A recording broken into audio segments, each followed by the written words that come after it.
د ابراهیم علیه السلام پلار آزر نومیده. دا مذهبي مشر او دا د نمرود چې په هغه زمانه کې کافرو، د نمرود د مریدو، د ابراهیم علیه السلام د پلار مریدو. او د ابراهیم علیه السلام د پلار یعنی د ابراهیم علیه السلام په کور کې 400 جنکو خدمت کولو. ځکه د دنیا باچا چې نمرودو هغه د ابراهیم علیه السلام د پلار مریدو، نو خامخا به هغه دومره نازولو. نو 400 جنکو به د ابراهیم علیه السلام په کور کې خدمت کولو. خو ابراهیم علیه السلام د دومره غټه فتنه کې د په زړه کې بس الله دی، الله یووالی ناست.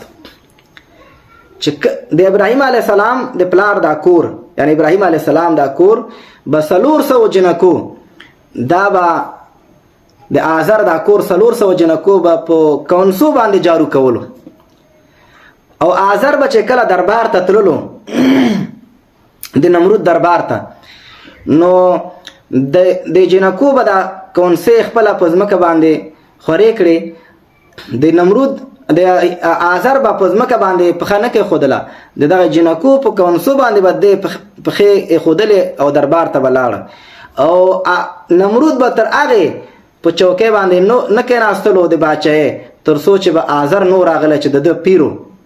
آزر به راغی، هغه به بیا په چوکۍ کېناسته، آزر به ورته هغه تاج د باچایۍ په سر کړ.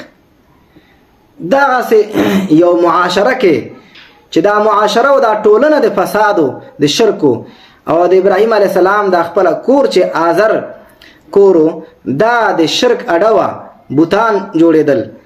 او دارنګې معاشره قوم و ولس و عوام په شرک کې اخته و، باچایي و نظام د شرکو، او دارنګې مذهبي خاندان هم د شرکو، مذهبي خاندان هم د شرک، عوام کې هم شرک، او نظام حکومت کې هم شرک. بلکې 3 قسمه شرک مقابله ابراهیم علیه السلام کړی دی.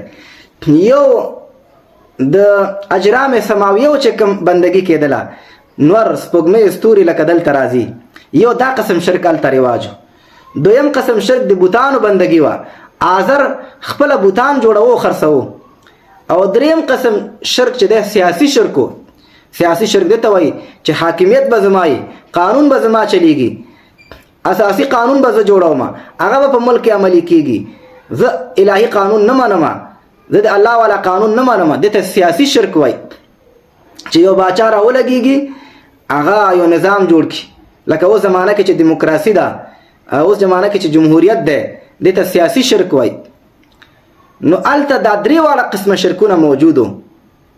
په عوامو کې شرک، او دارنګې په عوامو کې هم شرک موجود وو، او دې سره سره په نظام او په حکومت کې هم شرک وو، او دې سره سره په مذهبي خاندان کې چې د ابراهیم علیه السلام د پلار خاندان په هغې کې هم شرک وو.